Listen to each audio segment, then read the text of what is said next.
So we know that anxiety is a natural part of life, but when the emotions and concerns related to anxiety become too difficult for a child, they will definitely need your help. And this would be true for teens as well. So let's say a few things about how the brain works and how anxiety functions in the brain and why anxiety and ADHD travel so closely together. So research has shown that in the general population of children and teens up to the age of 17, the anxiety rates are about 7%. This is before COVID, so it could be different now. For kids with ADHD, the anxiety rates are closer to 34%. For adults with ADHD, and the statistics are actually similar in terms of the 7 or whatever percent, 50% of adults with ADHD have anxiety. So anxiety is something that's happening to all of us, to many of us, much of the time. And those are people who have a full diagnosis. That doesn't mean people who have tendencies toward anxiety. So I'm hoping that you can hear me. If you can't hear me, please let me know. So let's talk a little bit about the brain. So the brain, as we know, is a very interesting organ with an organism. And what happens is that there are different parts of the brain. There's the physiological brain in the back, and that's our basically our blood pressure and our heart rate, and keeps us alive.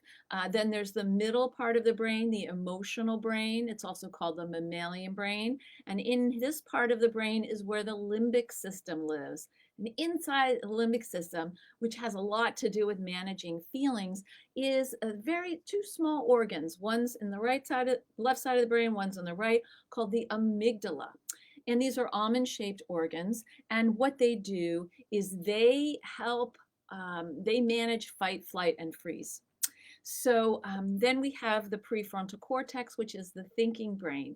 And so what happens is, and this part of our brain is where our executive functioning skills are, and it manages the rest of the brain.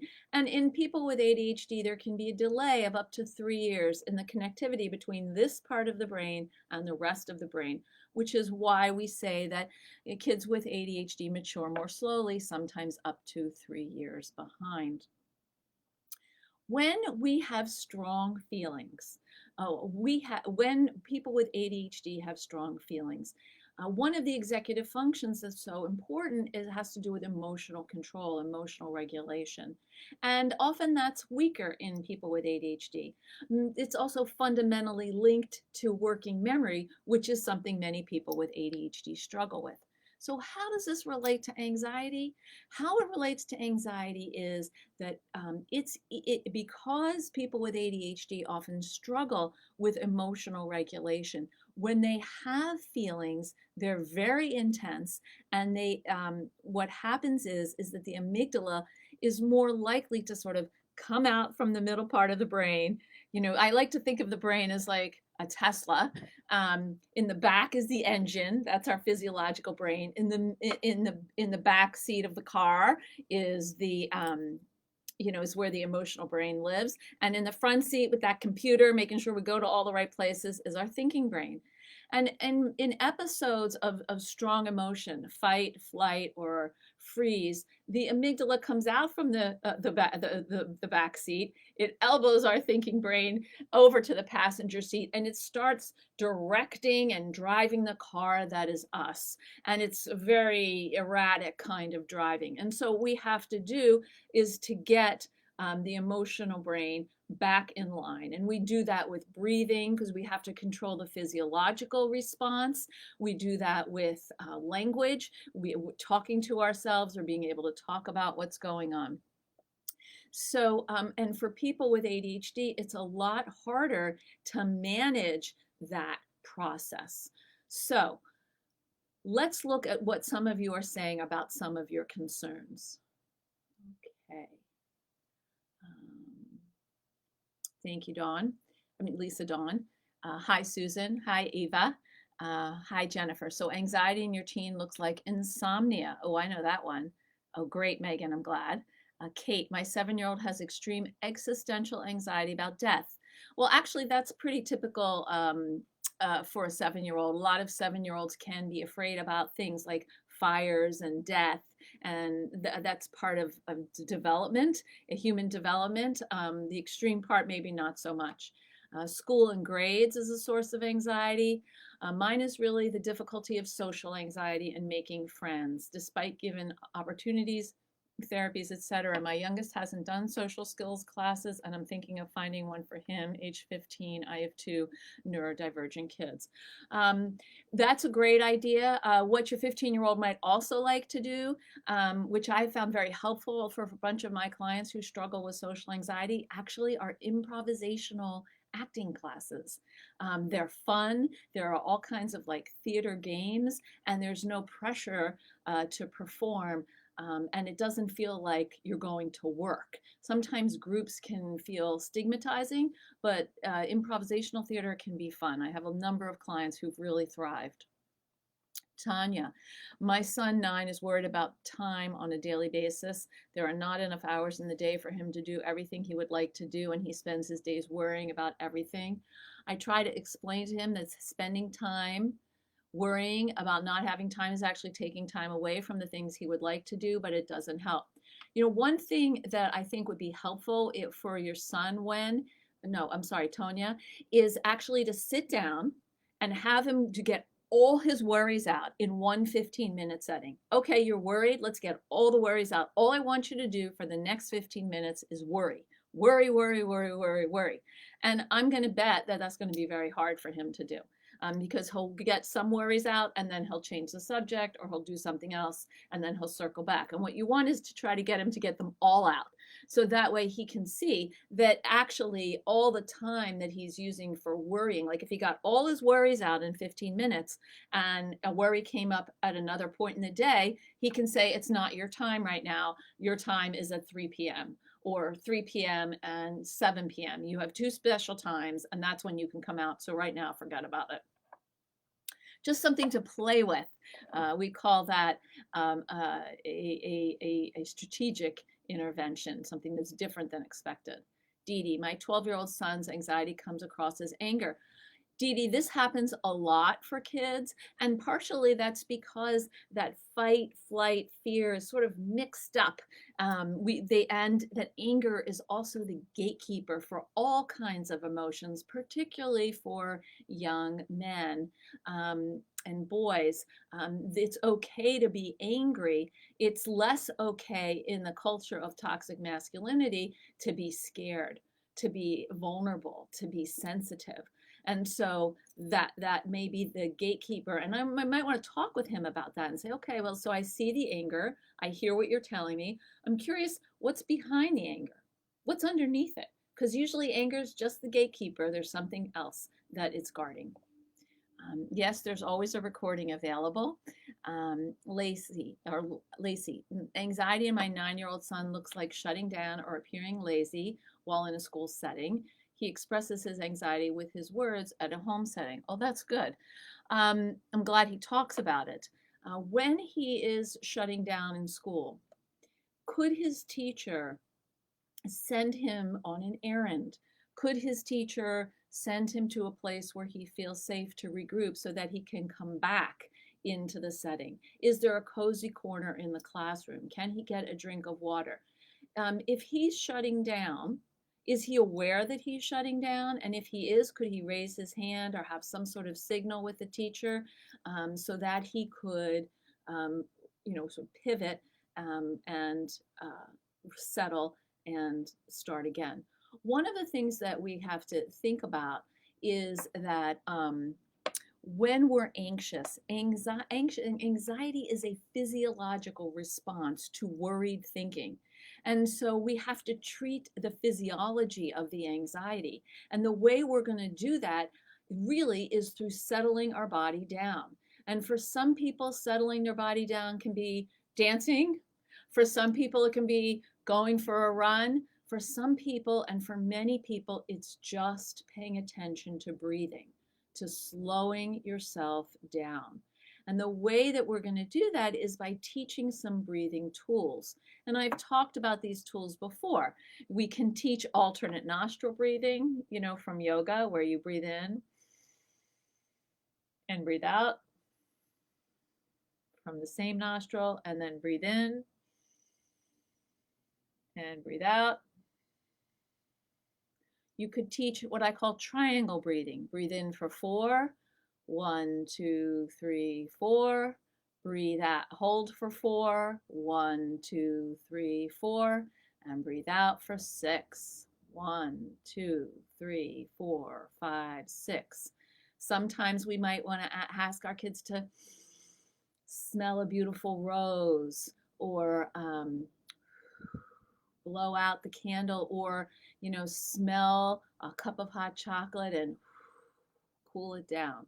So we want to have some tools that they can access. And if your kids can read, you could write those down. If your kids do better with pictures, you can get some pictures of that. But we want to have them access their breathing, and you learn to use that, because it's always available wherever you are. Basil, I've had anxiety since childhood, school anxiety, not recovered from the school anxiety. I'm sorry to hear that, Basil, and maybe the school anxiety has transformed into some kind of adult anxiety. That happens. Tina, manifest as staying in the room all the time. Hi, Jessica. Now, of course, yes, Patty, you will. So, of course, Jennifer, I want to get back to insomnia in a minute. So, we're living in a very anxious time. We are in an age of anxiety right now, every day. That anxiety has to do with a war in Europe. That anxiety has to do with COVID. That anxiety has to do with, if you live in the United States and in other countries, all kinds of political changes or conservatism that might be threatening certain people's rights, and liberalism that might be threatening other people's sense of self. So there's a lot of turmoil everywhere. And so when we live in this sort of crucible of anxiety, we are not relaxed. We are stressed. And our kids themselves are stressed. Kids are coming out of COVID in school having missed 2 years, 2 crucial years of development, social skills, academic skills, behavioral skills. And so there are higher levels of anxiety across the board. Now, Jennifer, you're asking about anxiety and insomnia. And a lot of times it's hard to fall asleep. A lot of times people tell themselves they can't sleep, and then they don't fall asleep. Sometimes they wake up in the middle of the night. They find it hard to go back to sleep because their mind is going. And so, I think with a teen who struggles with insomnia, I'd like to get a little more information from you on the type of insomnia, and then we can maybe brainstorm some possible solutions. Thank you. Hi, Masha. Hi, Marcia, excuse me. Marcia, our 12-year-old's visible anxiety is focused around peers and not fitting in. She still has daily nightmares. We're not sure what those are about. That's interesting. I wonder if something's happened in her world that has frightened her and made this so much worse. I also wonder if she's witnessed someone who's been excluded or teased and is afraid of that happening to her. I'm kind of curious about what, the content of the nightmares. There's one theory of dreams, where you are all parts of your dream. And sometimes it's helpful to think about that, what part of your dream is manifesting here. And sometimes it's interesting to think about, you as a dreamer, what is happening. And could you go, if you were to go back into that scary dream, how would it resolve? What would you do to resolve it? We call that dreaming the dream forward. And maybe she could draw that, maybe she could talk it, or maybe you could close your eyes and say, okay, let's go back to that scary place. This is during an awake moment, and see what would come next. What's an option? Like, how could we re-story what's happening to our heroine? Michelle, how many of these kids have difficulty to control anger? Do regular anger management skills work for this population?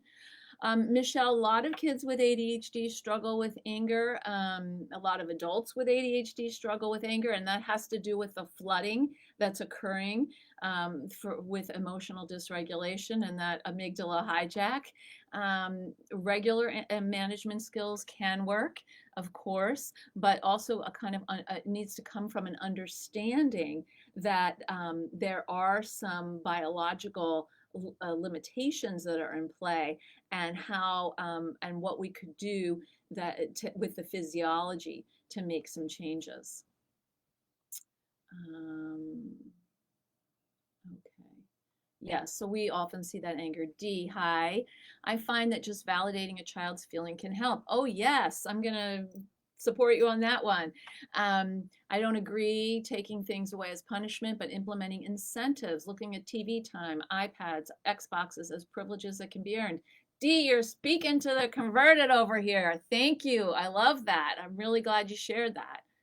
Cheryl, my 15-year-old son has social anxiety, my 15-year-old is social anxiety, not son, daughter. She doesn't want to do anything and still struggles in school. So social anxiety, that can be something that we can come back and talk about because it's very specific and it's different than general anxiety. So general anxiety has to do with, insomnia or worry about grades or not making friends or, death or illness and things like that. And we treat that in one particular way. And social anxiety is different. And I just want to say that social anxiety, social anxiety has to do with a core sense of deficiency. I'm not, okay. I'm not good enough. I don't, I have a limited belief about who I am. General anxiety has to do with a sense of, will things be okay? I don't have control over them, and that's making me anxious. I can't predict what's going to happen. And it doesn't come with a core sense of deficiency the way social anxiety does. It comes from a discomfort with insecurity. I'm uncomfortable because I don't know how things are going to work out. And that's where we have to work with kids, and I'll talk about that in a minute. Jennifer, my son's ADHD and anxiety contribute to procrastination. Oh yes, procrastination is a form of anxiety, particularly for people with ADHD, whether it's perfectionism or avoidance or productive procrastination. Michelle, my second born had insomnia as an elementary student. It's a tough behavior to change. I have insomnia too and ADHD. Yeah. I'm also not the best sleeper in the world. Tammy, my daughter's anxiety also comes out in anger, but she is also afraid of being judged or rejected by peers, which has happened a lot since her diagnosis. And now she has gravitated to a bad group of kids because they accept her. So this happens, unfortunately, more often than I would like to say. So because kids can be so cruel to each other, because kids value some sort of, imaginary sameness that doesn't exist, right? We are neurodiverse as a human population. We all have cognitive strengths and challenges, which is different than being neurodivergent. Neurodiverse is the umbrella. Underneath we have neurotypical and neurodivergent. But that means that as humans, we are neurodiverse, just like there's gender diversity and ethnic diversity, racial diversity, etc. So the fear of being judged is pulling her towards kids who actually already have outward issues, who won't judge her, but they'll accept her as someone who's different. And I think that one of the things that is frustrating I imagine is frustrating for you, is how to get her to make better choices with her friends, particularly because these kids are not helping her, grow and flourish in a way that you would like. I would encourage maybe her to get some counseling if you can do that, because this fear of being judged or rejected may have some roots in a reality. You know, I think people with ADHD and kids with ADHD live with a thousand little paper cuts of complex trauma. And so there just may not be a single incident, but there may be a lot of little things that happen along the way. And since so many, particularly girls with ADHD, also have rejection sensitivity dysphoria, or sensitive, sort of very sensitive or fragile in some ways, she may be masking that with her anger. Wow, there are so many comments. This is great.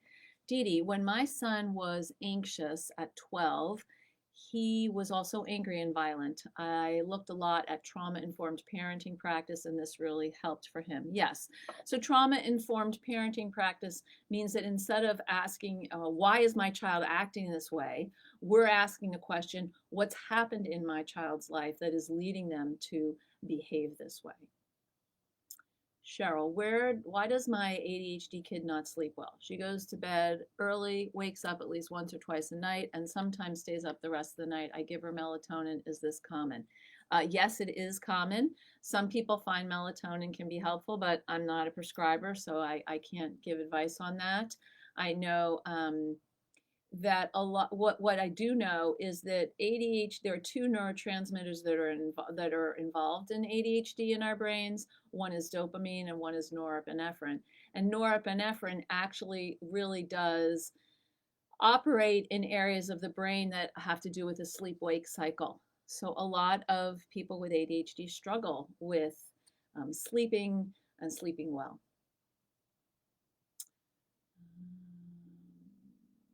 Kate, where's the information about the adult group mentioned? Sorry, can anyone share a link? Yes, I will share those links for you one more time. Here we go.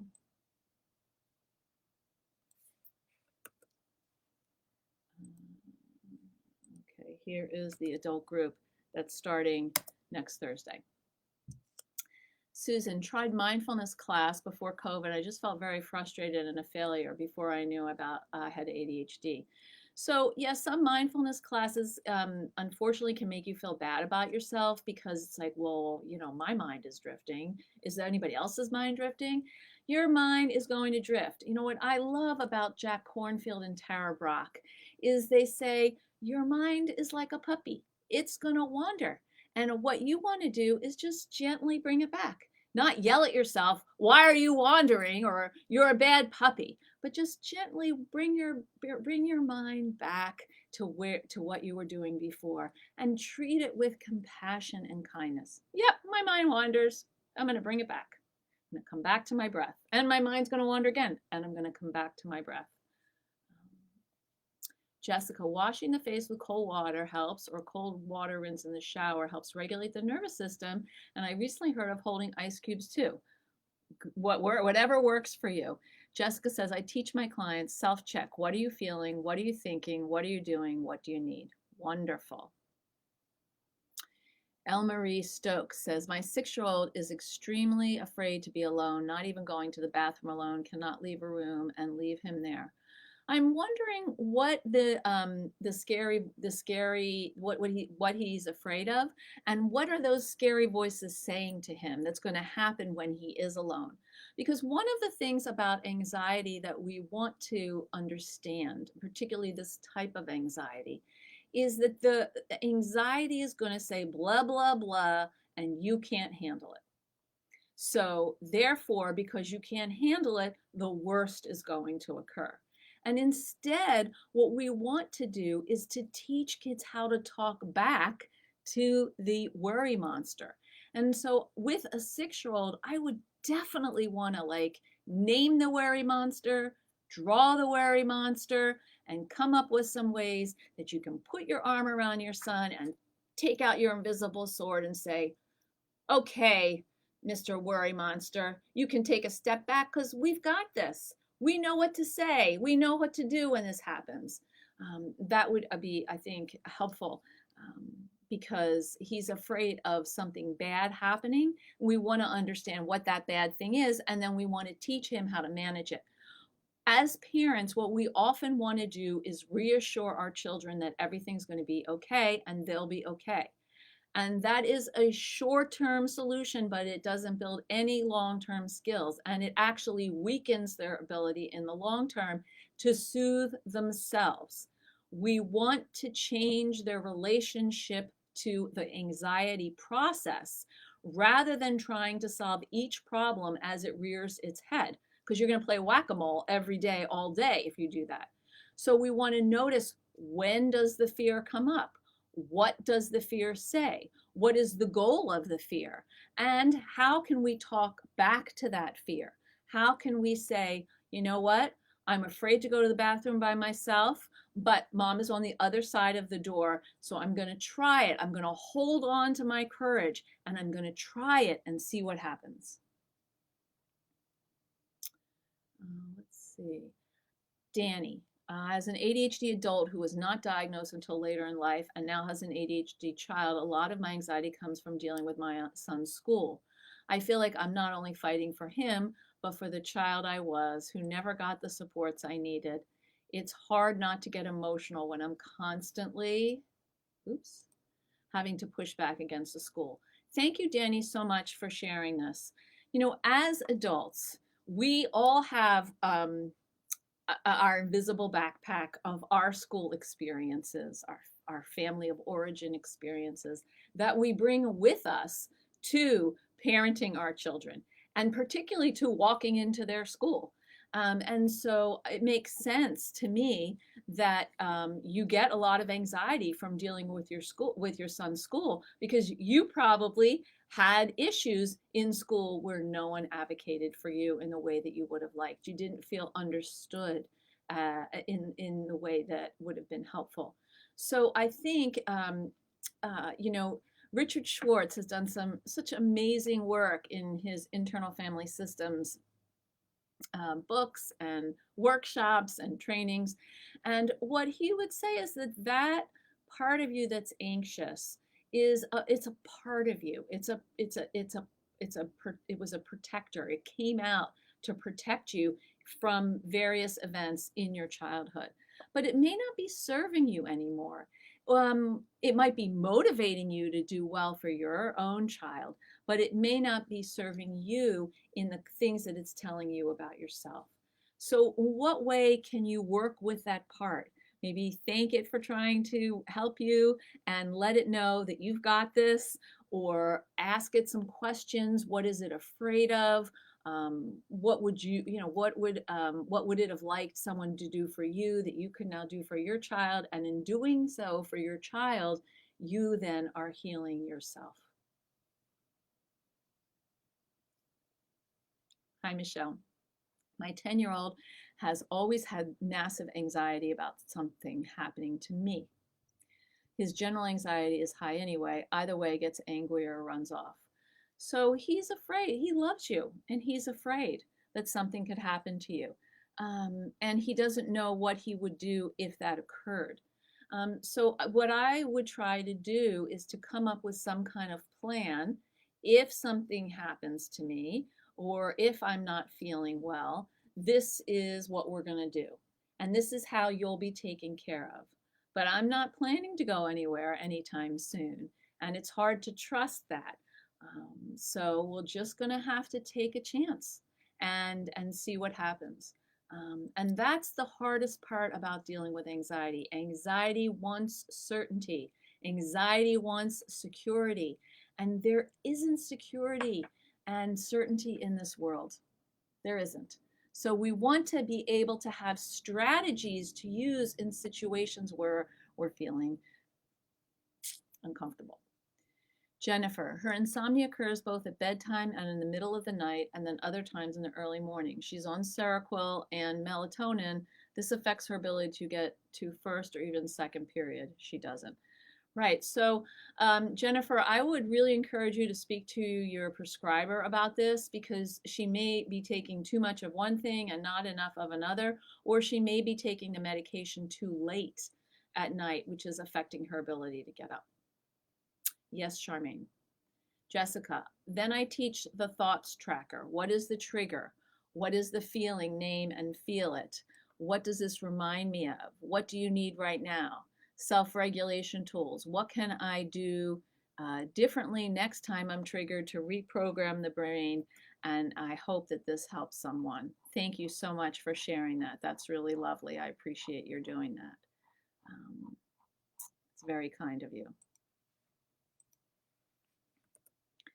Okay, let's see. Dana, is worrying about being on time or being on a time schedule general anxiety? Yes, it is. Yes, it is. So there are different types of anxiety. There's, stranger anxiety with babies and separation anxiety. We'll see this with kids. For example, the person whose son won't go to the bathroom by himself. Then we'll see specific types of anxiety or what are called phobias. And those are like, I'm afraid of thunderstorms. I'm afraid of getting on a plane. Then we'll see social anxiety is a particular type of anxiety, general anxiety. And there are different types of things that are anxious related, but they're not, they're not diagnosed under the anxiety umbrella, such as perfectionism. And then there's OCD, obsessive compulsive disorder, which is its own category but related to the anxiety. And then there's post-traumatic stress disorder, which is its own category but also related to anxiety. Okay. For social anxiety, an excellent workbook, the Shyness and Social Anxiety Workbook for Teens. Yes, that is an excellent resource. Thank you so much for sharing that. Maybe she doesn't feel as if she has choices for friends. Yeah, so that's an interesting response to something that came up earlier. That's true. Maybe she doesn't feel like she has choices, so she's choosing these people. And I'm curious what has happened to people with whom she was friendly at a different time before a diagnosis. And do you have family friends who have kids her age where you could socialize as families to help rekindle those relationships? Jessica, anxiety craves control, certainty, and comfort. So I learned this is why we feel anxious. Our subconscious mind wants to keep us safe and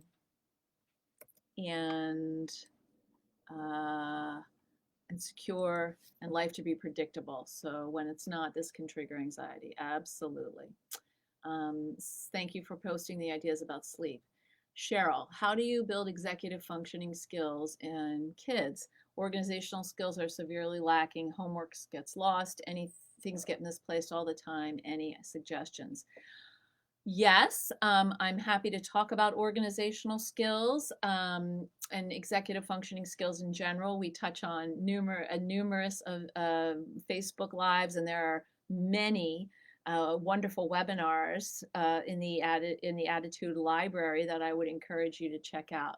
But essentially, building executive functioning skills takes time, patience, practice, and then time, patience, practice, repetition, direct instruction, and patience and time and practice. And I would encourage you when you're working on building executive functioning skills in your kids to pick one thing that you want to work on. Because what happens is, as parents, we see a lot of different areas that need improvement and growth, and we try to work on all of those. And that just creates anxiety for us and anxiety in our kids, and it doesn't perpetuate a sense of success, and we want them to feel a sense of success.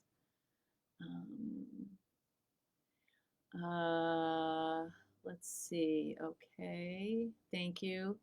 It's probably accept that these kids now gotten her in trouble with the law and have convinced her that street drugs will help better than anything else.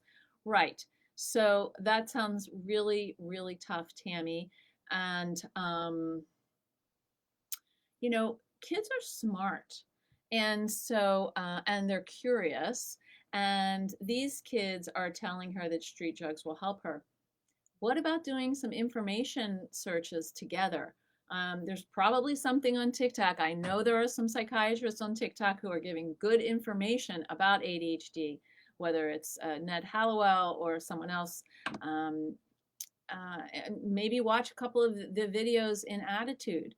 do some research, because actually street drugs do not help more than anything else, because they don't target the specific neurotransmitters that medication for ADHD targets. They just medicate the whole brain. They drug the brain, and that's different. Thank you. Helen. What do you do when you worry too much? What to do when you worry too much by Dawn Huber. Oh, it's a great book. Thank you so much for putting that up there. It is wonderful. What are the best additions to an IEP for an ADHD child? I'm going to leave that to Annie. Thank you, Annie. Jessica, is procrastination a form of anxiety? I would say procrastination is definitely a type of, it's a manifestation of anxiety, but it's not like, it's not, if you go into the Diagnostic and Statistic Manual, DSM, it doesn't say procrastination under anxiety. But so like it does, separation anxiety or social anxiety or, OCD.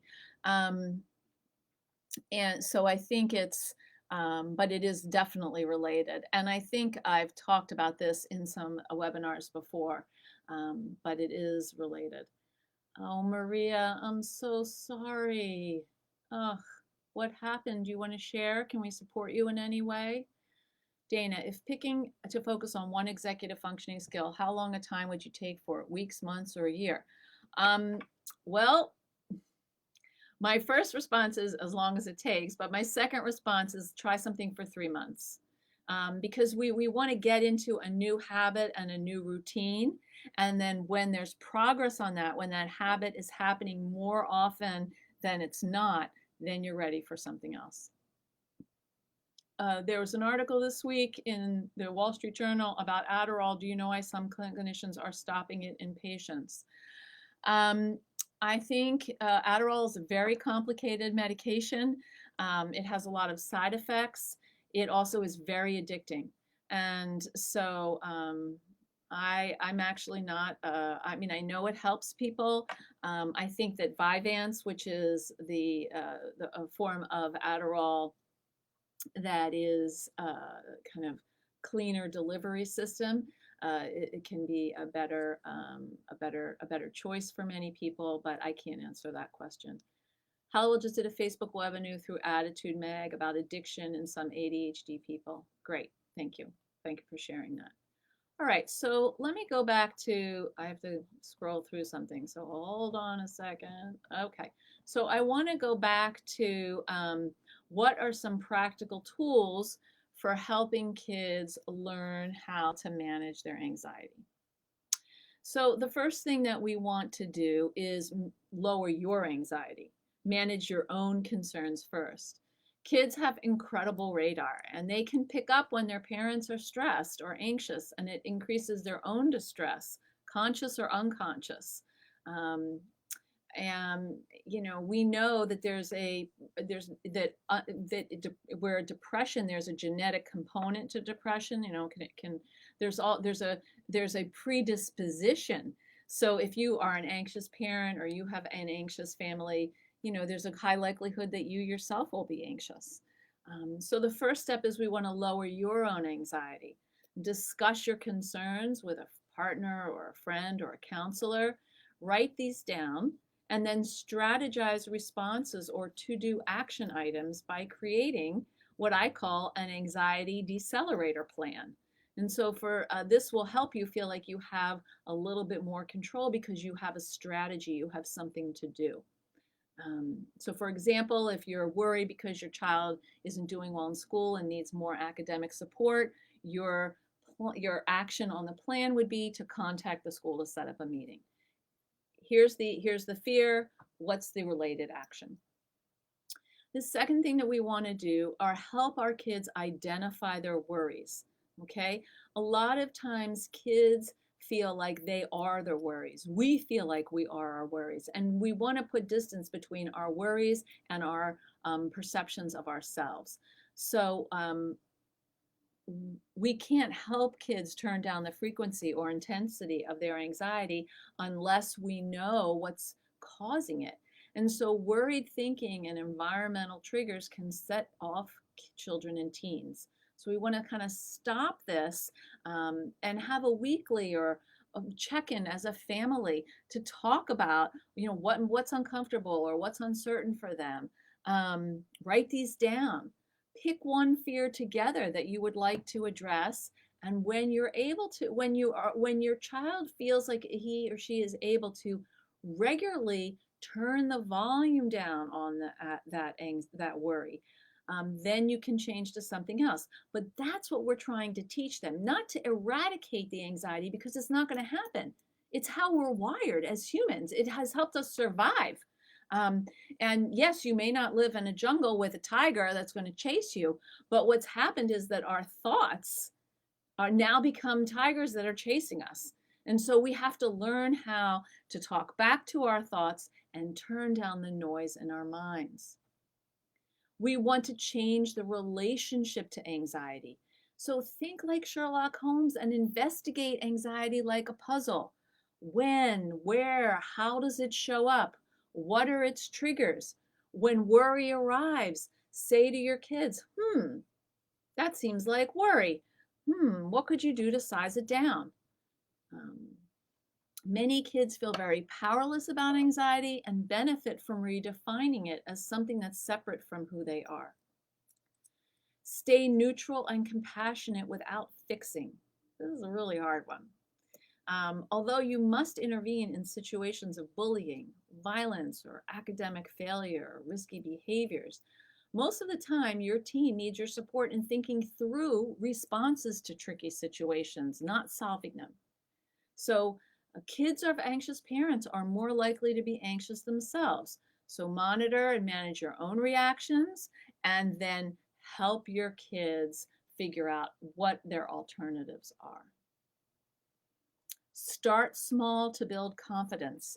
Anxiety is great at erasing memories of past successes, which is compounded for kids with ADHD and their working memory challenges. So choose a goal that's in reach and work on taking a small step first.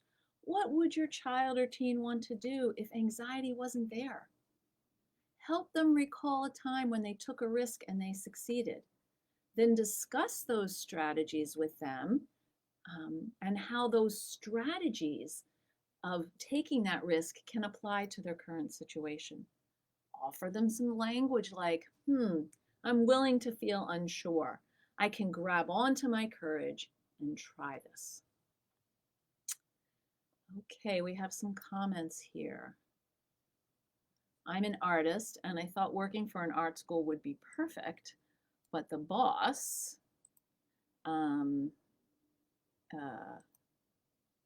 the boss was not an artist.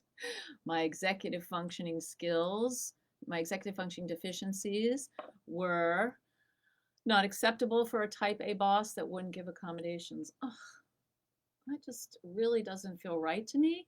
And I don't know if you can contact, if you live in the United States, but the Americans with Disabilities Act should provide you with some accommodations. I'm just saying, you have rights here. Michelle, as a soccer referee with ADD, I can't allow my mind to wander as a puppy and rein it back in. No, I'm talking about when you're meditating, not during the day, when you're meditating. I would have missed an entire play, foul balls, etc. As an MSW, I do believe meds have their place, used with caution, and only if they truly make a difference. Beyond reffing, I can let my mind wander, and that's where my creativity comes from. Great. I'm sorry if there was some misunderstanding. I was talking about when you're meditating to let the puppy wander and bring it back, not necessarily when you're coaching soccer.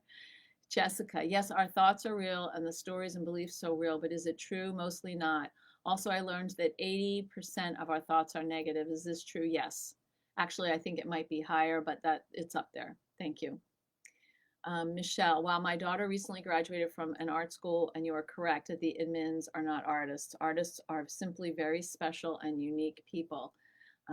Yes, who need support to deal with a lot of administrative stuff that's tough.